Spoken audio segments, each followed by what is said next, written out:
नमस्कार। इस वीडियो में मैं मुंडक उपनिषद के तीसरे मुंडकम के पहले खंड की व्याख्या करूंगा। पहले दो मुंडकम में ऋषि अंगिरस और शौनक ने परा एवं अपरा विद्या के विषय में चर्चा की। ऋषि अंगिरस ने बताया कि किस प्रकार दोनों में से परा विद्या उच्चतर है, क्योंकि उससे ब्रह्म को प्राप्त किया जा सकता है। इसके साथ ही उन्होंने बताया कि ब्रह्मांड की रचना ब्रह्म के द्वारा किस प्रकार हुई। आइए अब अगले खंड पर बात करते हैं।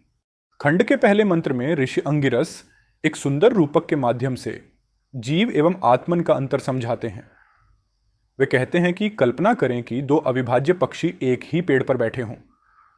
उनमें से एक पेड़ से मीठा फल खा रहा है, परंतु दूसरा, जो कि एक ऊंची डाल पर बैठा है, वो बिना कुछ खाए बस केवल दृश्य देख रहा है। इस रूपक में पेड़ हमारा शरीर है। वो दो पक्षी हमारे दो अविभाज्य पहलुओं का प्रतीक हैं। पहला पक्षी जो फल खाता है वो जीव है। जीव वो है जो जीवन का अनुभव करते हुए अपने कर्मों का फल चखने में लगा हुआ है, भले ही वो मीठा हो या कड़वा। सुख और दुख, सफलता और विफलता दोनों तरह के फल भोग रहा है। ये जीव वही है जो अज्ञानता और इच्छाओं के बोझ तले दबा हुआ है। यह अज्ञानता की वजह से अपनी पहचान को इस शरीर और मन के साथ जोड़ लेता है और इस तरह सांसारिक जीवन के उतार चढ़ाव का अनुभव करने में व्यस्त रहता है।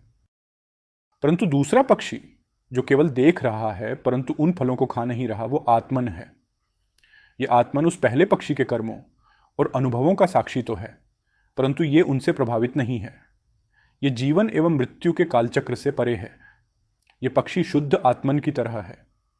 दूसरे मंत्र में ऋषि समझाते हैं कि पहले पक्षी की तरह जीव दुख और भ्रम में डूबा हुआ असहाय होकर जीवन व्यतीत करता है, परंतु जब वो उस दूसरे पक्षी अर्थात आत्मन को देख लेता है तब वो अपने सभी दुखों से मुक्त हो जाता है।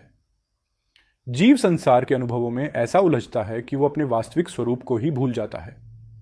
वो स्वयं को शरीर और मन समझने लगता है और इस मिथ्या में फंसकर अंतहीन दुख और पीड़ा का अनुभव करता है। परंतु यहां ऋषि हमें यह भी बताते हैं कि इस अनंत दुख से मुक्ति संभव है।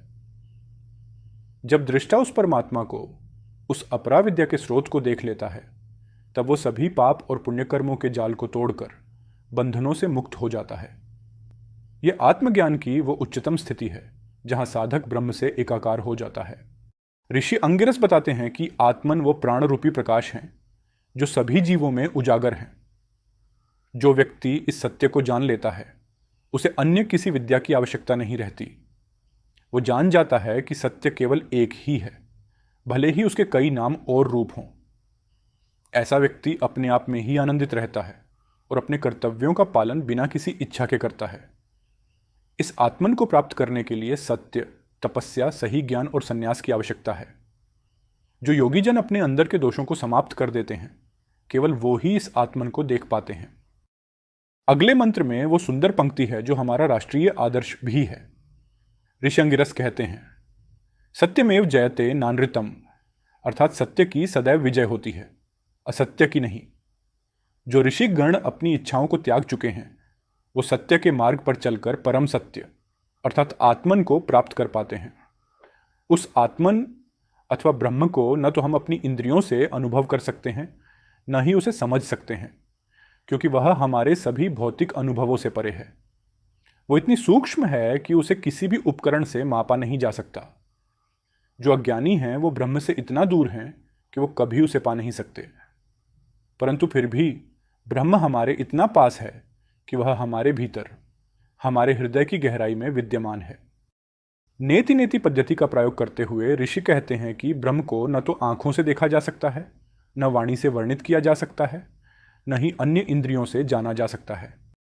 तपस्या और कर्म जो सामान्यतः हमें आध्यात्मिक उन्नति की ओर ले जाते हैं, भी इस स्तर पर हमें ब्रह्म तक पहुंचाने में सक्षम नहीं होते।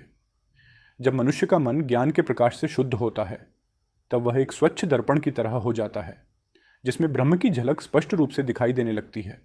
आत्मन हमारे भीतर, हमारे हृदय में स्थित है, जहां हमारी प्राणवायु अर्थात जीव ऊर्जा 5 प्रकार से विभाजित होकर कार्य करती है। प्राण, अपान, व्यान, उदान और समान।